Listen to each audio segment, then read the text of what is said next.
पाहिले, जे काही केलं प्रत्यक्ष दृष्ट्या ऐकलं तेव्हा तुम्ही जरा निश्चिंत राहा. हा देवा, हे म्हणजे देवते तुमच्या समोर धनुर्धारी पार ठेवू. अभिवादन. सदैव कल्याण होईल असा आशीर्वाद आहे. पण आमच्या सहकार्यासाठी तुम्ही धावू नका. बरोबर, ज्या अग्निदेवतेचं कवल आमच्या मागे भीडपणे उठाय, आता आम्हाला कशाची काळजी? तुम्ही आमच्या रक्षणासाठी आला. काय काहीसा शिड माझ्या देहाला कमलाय. स्वास्थ्य एवढ्या लवकर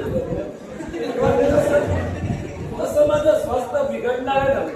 आता यावेळी हे कारण ठरलं त्या अर्जुनाचा अमोघ आणि म्हणून काहीसा शिड आला तेव्हा याच्या शक्ती देवराज इंद्राने दिला आणि माझ्या शक्ती देवा या विश्वाच्या ठिकाणी जोडून दिला. या विश्वात देवते शक्तीनं मंडी रचणारे धनुर्धारी पार करतात. माझ्या जीवनाला शिड आला, पण देवा तो शिड तुझ्या नामस्मरणाने निश्चितच जाऊ शकतो. पण देवा काही कार्य असतं माझं ध्यानासाठी माझ्या देवा विश्रांती घेऊ इच्छितो. विश्रांतीसाठी जातोस की ध्यानासाठी? देवा विश्रांती घेत असताना तुझं ध्यान करू शकतो. कारण शैली भोजनी ध्यानी चिंतनी प्रत्येकानं भक्ती करावी. ज्ञानकांड कर्मकांड आणि ज्ञानोत्तरकांड या कर्मकांडात देवा एक आशाने भगवनी शरीर तुझं मी नामस्मरण करू शकतो. तसा आशीर्वाद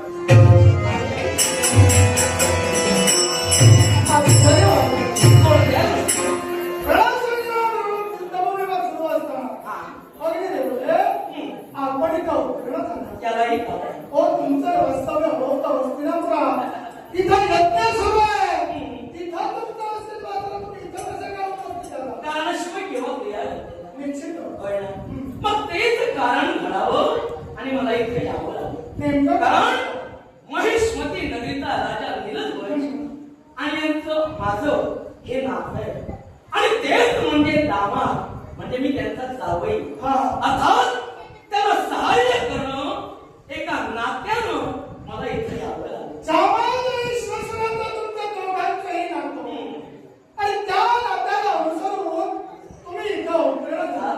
मग मला सांगा हो, सामान्य विश्वासून हे नातं महत्वाचं की देव आणि भक्त हे नातं पहिलं महत्वाचं? दोन्ही नाती महत्वाची. पहिलं नातं महत्वाचं म्हणतो कारण सांगतो, रक्ताची नाती ही फक्त नाती तुम्ही म्हणता मानलेल्या नात्यापेक्षा श्रेष्ठ असं नाही. अरे प्रत्येक गोष्ट मानण्यावर आहे, प्रत्येक गोष्ट टिकविण्यावर आहे. आचार विचार आणि उच्चार हे माणसाचे संस्कार हे फक्त नाते टिकवितात. कारण ते संस्कार प्रत्येकावर घडले जातात आणि नाते टिकतात. कारण अरे माणसाच्या मुखातील सरस्वती ही त्याची रसवंती ही त्याला कधी विटाळू नये आणि ज्याला विटाळली तिथं नातं टिकलं. अर्थात ते नातं मी टिकवू इच्छितो. दुसरी गोष्ट, देव आणि भक्त म्हणजेच देव आणि मानव यातील मधला दुवा म्हटलं तरी हरकत नाही, तोच मी आहे. आणि माणूस आणि देव या दोहोंचा संगम करणारा हा अग्निदेवच होता. मग हे अग्निदेव होते. आम्ही पांडवाचा अश्वमेध यज्ञ केलेला आहोत. त्या यज्ञात आम्ही पांडव निर्भाग्य आहोत. मग हे अग्निदेव ते अग्निदेवते तुमच्या मार्फत साक्षात देवतांपर्यंत पोहोचत आहे. मग असं असताना आम्हा पांडवांच्या विरोधात तुम्ही नेमके का बोलू लागला? शब्दाला किंमत आहे, वचनाला महत्व आहे की नाही? मग अरे तुमच्यासाठी गोपाल कृष्ण मातेला दिलेल्या वचनासाठी प्रत्येक संकटात पाठमोरा उभा राहतो. योग्य अयोग्य याचा देवानं कधी विचार केला का? नापेक्षा वचनाचा विचार करून देव तिथे आला. मग मला सांग, मी दिलेल्या वचनासाठी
थांबव आणि चला माघारी. तू जर देवतत्वासाठी जगत असशील तर भक्ती तत्वासाठी अजून जर पाच जणांनी संचलन मला भक्ती तत्वासाठी बोलत असेल आतापर्यंत केलेलं कृत्य हे जर तुम्ही मान्य करून माघारी जात असाल तर केवळ स्वतःच्या पावण्याच्या हितासाठी तो नाचत बघून आलाय तो माघारी जाणार केवळ तू जर देवमागारी जात असशील तर नाईला धनुर्धर पाप खातोय एका स्त्री समोर नाईला जर धनुर्धर पाप होताय ना कारण युद्धाचा नियम होता समानशील समाधान होता विषयाची सक्षम पण देव हो तुम्ही जे कटकारस्थान घडवून एका सारथ्याला एका रथीच्या समोर उभा केला अर्थात एका सारथ्याला रथीच्या समोर उभा करून उदाहरणार्थ तुम्ही माझ्याकडून घडवून पाहत असाल तर काही तत्वाला सुद्धा आव्हान हा धनुर्धर पाप कधी असं महाराज म्हणून आम्ही कटकारस्थान करून आलो. हे कटकारस्थान केव्हाच नव्हे स्त्री जातीचा स्वाभिमान जागा झाला. स्वतःच्या नवऱ्याच्या प्रित्यर्थ अनेका पतिव्रता स्त्रीला स्वतःच्या अस्तित्वाची जाणीव झाली आणि त्या पतिव्रता स्त्रीनं ते शस्त्र घेतलं ते नवऱ्याच्या स्वाभिमानासाठी. यात पूर्ण कारस्थान केव्हाच नव्हे आणि आधारवादात काय म्हणत असशील तर तू शस्त्र हाती धरलं प्रतिकार तू केला सभा योद्ध्याचा कर्म तुझ्याकडे घडलं त्याला मी केव्हा आधार म्हणणार नाही. राष्ट्र योद्धा म्हणून जर तुम्ही उभे असाल तर तुमच्या समोर तुमचा प्रतिवादी म्हणून धनुर्धर पाप हवाय हे मग नाही का समजता प्रतिकार करण्याचे चित्र साफ आहे. स्वीकारा तुझा आभार. हा सांगा. आहा नीती जरूर आणि चंद्रभागा